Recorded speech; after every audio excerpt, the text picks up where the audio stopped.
우리는 종종 어차피 해도 안 될 거야와 같은 부정적인 생각에 사로잡히곤 한다. 초마인드라는 책에 의하면 안 된다는 부정적인 생각은 뇌의 착각이다. 뇌는 교묘하게 우리의 행동을 조종하고 때로는 우리가 더 발전할 수 없도록 발목을 잡기도 한다. 최신 뇌과학과 인지심리학을 기반으로 한 이 책은 당신의 뇌가 성공으로 향하려는 당신을 어떻게 제약하는지, 그리고 그 한계를 어떻게 없앨 수 있는지를 보여준다. 우리는 생각을 바꾸는 것만으로도 불행한 삶을 축복받은 삶으로 바꿀 수 있다. 오늘은 안 된다는 착각에서 벗어나 성공을 맛볼 수 있는 뇌의 설계법을 소개하는 책, 초마인드에 대해 이야기해보겠다.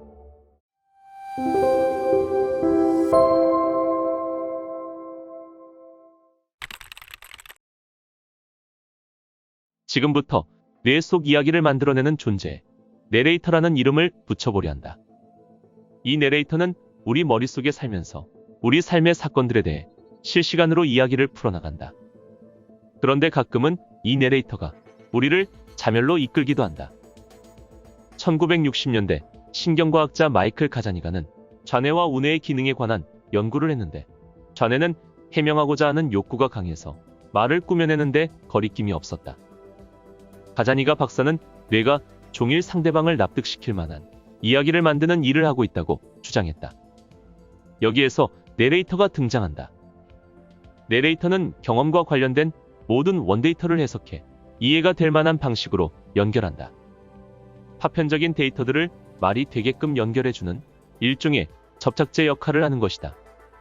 그리고 놀랍게도 이 내레이터는 자신만의 생각도 할 수 있다. 뇌는 보이지 않는 곳에서 한 가지 생각만 의식적으로 할 수 있는데, 우리가 의식할 수 있는 생각은 뇌가 무의식 세계에서 몰래 하는 일들에 비하면 빙산의 일각이다. 뇌의 속 여러 영역은 매일 밤낮으로 서로 소통하고 있다. 우리가 의식이라는 걸 하게 되는 순간은 이미 뇌 속에서 소소한 대화들이 오가고 난 이후다. 신경과학자 스타니슬라스 데아네의 표현에 따르면 의식은 언제나 뒤에 있다. 우리의 무의식은 끊임없이 의식 세계에 생각과 감정을 미리 집어넣어 둔다. 그리고 우리는 어떻게 그 생각에 이르게 되었는지를 알지 못한다. 그 생각들은 내가 모르는 사이 이미 의식 세계에 들어와 있다. 마치 무의식 세계가 늘 회의에 지각하는 나에게 관련 자료를 폴더에 넣어 회의실에 들어가기 전에 건네주는 것처럼 말이다. 폴더 안의 자료는 내레이터가 작업 중인 가공되지 않은 정보다. 그러나 우리는 그 정보가 너무나 자명하고 진실되며 완벽한 것처럼 느낀다. 그저 이야기에 불과하지만 뇌는 이것을 확실한 사실인 양 우리에게 보여준다. 그러나 내레이터는 가끔 말도 안 되는 비약을 하기도 한다. 매출이 떨어진 이유에 대해 그저 망해가는 경제 때문이라고 답하기도 하고, 우리가 게임에서 진 이유를 심판이 무능해서라고 답하기도 한다. 내레이터는 문제를 규정하고 해결책을 제시하는 데 선수다. 그러나 내레이터의 해석이 항상 맞다고 생각해서는 안 된다. 특히 우리가 목표를 향해 갈 때 내레이터가 그 길을 가로막고 있다면 더더욱 그렇다. 여러 사람과 정보를 공유하는 건 위험해. 나한테 무언가 문제가 있어. 내레이터가 이런 말을 하고 있다면 우리는 여기에 맞설 준비를 해야 한다. 우리의 모든 이야기는 경험을 토대로 만들어진 후 기억 속에 저장되는데, 우리가 그 기억을 상기해내면 마치 그 순간을 다시 체험하는 것처럼 생생하게 느껴진다. 머리 양쪽의 해마는 최초 경험을 통해 만들어진 신경 패턴을 뇌가 재조합하고 기억할 수 있도록 하는데, 그래서 처음 경험했을 때와 비슷하게 이 기억들을 다시 생생히 소환할 수 있는 것이다. 주관적인 경험에 불과한 것이 실제와는 다르게 객관적 사실로 느껴진다. 우리가 어렸을 때 자주 가던 놀이터의 미끄럼틀이 엄청 컸던 것으로 기억되는 것도 같은 맥락이다. 우리가 기억 속에서 경험하는 방식이 그러하기 때문이다. 사실이 아님에도 불구하고 과거에 대해서 기억하는 모든 것들은 절대적 객관적으로 사실인 것처럼 느껴진다. 우리 중 누구도 완벽히 중립적인 관찰자가 될 수는 없다. 우리의 기억은 선택적이고 편견과 감정에 영향을 받는다. 이런 왜곡된 기억이 우리가 자신, 다른 이들, 그리고 세상에 대해 말하는 이야기를 구성한다. 세상에는 우리가 잘 모르는 것이 셀 수 없이 많은데 사실상 우리가 생각하는 대부분의 이야기는 다른 사람들이 들려준 것일 때가 많다. 베일러 대학의 앨런 제이컵스 교수는 맞든 틀리든 간에 우리가 알고 있다고 생각하는 모든 정보는 타인과의 상호작용에서 나오며 우리 스스로 고립된 채 독자적으로 생각한다는 것은 있을 수 없는 일이라고 주장한다. 주변 사람의 영향력은 우리가 생각하는 것보다 훨씬 강력하다.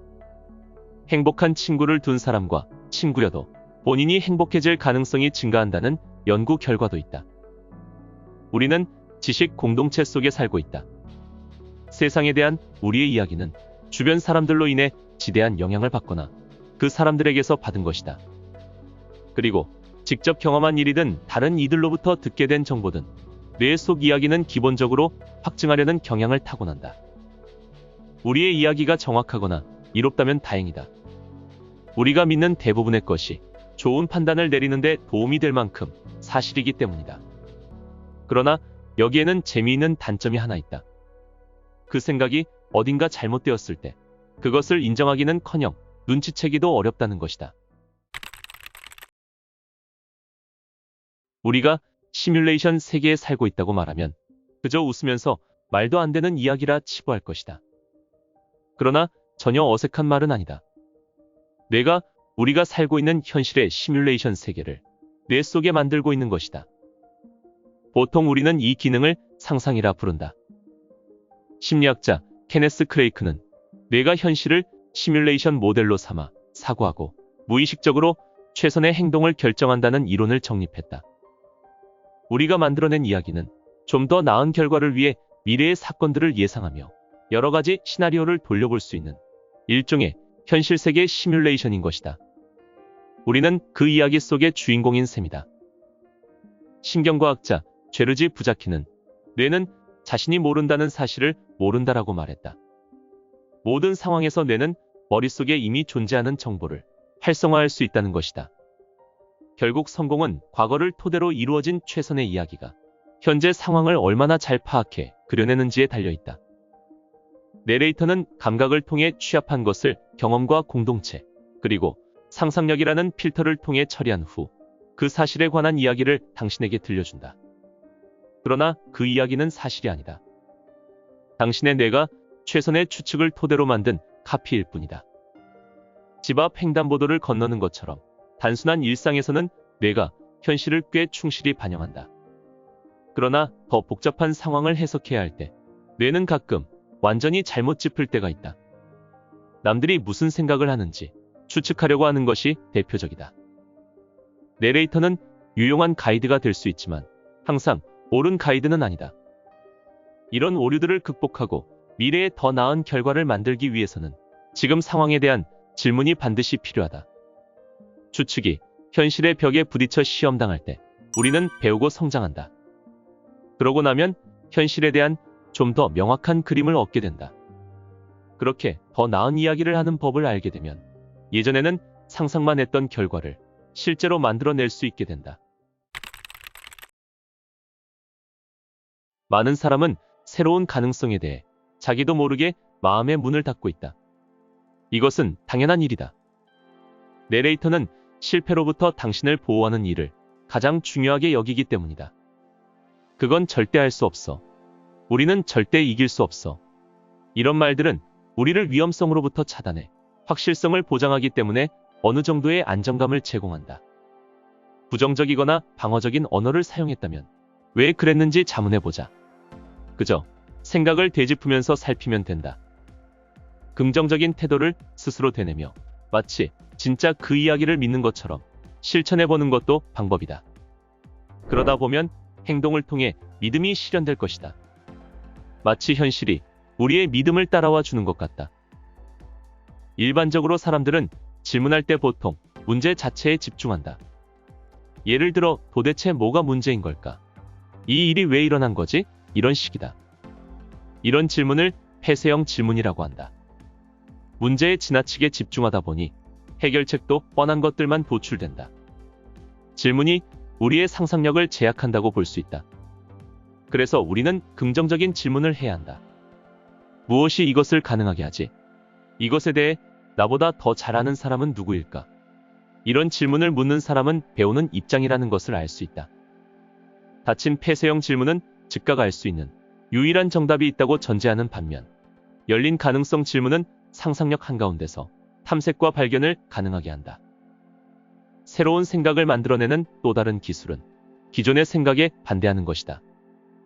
시대의 천재들이 늘 기존의 통념에 반대하고 다른 사람들의 생각이나 시선을 신경 쓰지 않는 사람이었던 건 결코 우연이 아니다. 창의적인 사람들이 거만하고 시끄럽다는 의미가 아니라 새로운 생각을 할 수 있을 정도로 용감해야 한다는 뜻이다.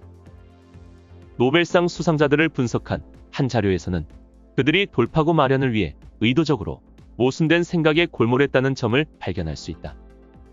모순과 역설을 고민하면 기존의 신경 경로로는 뇌에 주어진 긴장감을 해소할 수 없기 때문에 어쩔 수 없이 새로운 신경 경로를 만들게 된다.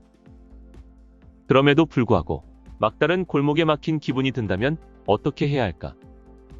세상에서 가장 창의적인 사람들은 바로 아이들이다. 새로운 이야기는 상상력의 원천인데 아이들은 바로 이 새로운 이야기를 떠올리는 데 귀재다. 당연한 이야기지만 첫 시도로는 보통 원하는 결과를 얻기 힘들다. 어른들은 이것을 실패라고 부르는데 사실 이것은 실수다. 우리는 이것을 피드백이라고 생각해야 한다. 그렇게 생각하면 무엇인가 가로막힌 듯한 느낌도 사라진다. 현실에서 피드백을 얻는다는 것은 성장이나 변화에 필수적이다. 놀랍게도 말년의 아인슈타인은 대부분의 동료 과학자들에게 무시당했다. 아인슈타인은 과거에 업적으로 인정받았으나 새로운 시대의 관심과 호기심을 끌어내는 데는 실패했다. 그는 정체되어 있었다. 그가 더 이상 다른 이들의 말을 경청하지 않았기 때문이었다. 아인슈타인의 자기 확신은 처음에는 자산이었으나 결국에는 그로 하여금 새로운 아이디어를 외면하게 했다. 그의 이야기는 아무리 천재여도 평생 혁신적 사고를 유지하기는 어렵다는 걸 보여준다.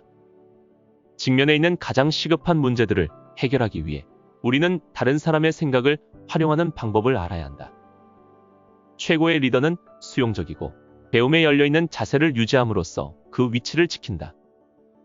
자신의 생각을 비판하기란 쉽지 않다. 우리는 모두 자신의 경험과 관점에만 의존하기 때문이다. 그러나 다른 이들은 내가 모르는 것을 알고 있다. 그들만의 고유한 경험과 지식은 내가 보지 못하는 것들을 보여준다. 그리고 그 차이를 통해 나의 성패가 좌우될 수 있다. 가끔은 문제에 집착할수록 해결책을 찾기가 어려워지기도 한다. 그러다가 산책을 하거나 잠을 자고 났을 때 나를 피해 다니던 답이 어느새 눈앞에 나타나 있는 것을 확인할 때가 있다. 왜 이런 일은 이렇게 자주 일어나는 것일까? 우리는 보통 뇌의 지력을 어떤 아이디어나 문제에 대해 강도 높게 집중해서 생각하는 능력쯤으로 알고 있다. 그러나 당신의 뇌는 무의식 단계에서도 일하고 있다. 뇌가 휴식 중이라는 것은 사실 생각을 이리저리 굴려보고 있다는 의미이다. 우리의 잠재력을 제한하는 것은 오직 우리의 상상력이다. 내레이터가 들려주는 이야기를 분석해 더 정확하고 유용한 방향으로 바꾸면 우리 삶의 행로를 바꿀 수 있다. 역동적인 과정과 새로운 해결책을 생각해내기를 거부하는 이들은 지금의 모습에 계속 머물게 된다. 이야기를 다시 쓰기 위해서 우리는 공포를 극복해야 한다. 우리의 이야기가 삶을 돌파해내는데 더 이상 도움이 되지 않음을 인정하는 것은 엄청난 공포다. 그러나 이건 선택의 문제다. 불확실성과 함께 변화의 가능성을 수용하지 않으면 점점 더 거짓같이 느껴지는 캐캐묵은 이야기에 발이 묶이는 것이다. 수많은 혁신가 역시 불확실성을 선택해왔다. 세상이 언제든 변할 수 있다고 생각한다면 당신도 현실을 변화시킬 수 있다. 불가능해 보이던 것들을 성취하고 싶은가? 초마인드와 함께한다면 안 된다는 뇌의 착각을 걷어낼 초마인드를 통해 어제와는 다른 내 모습을 발견할 수 있을 것이다.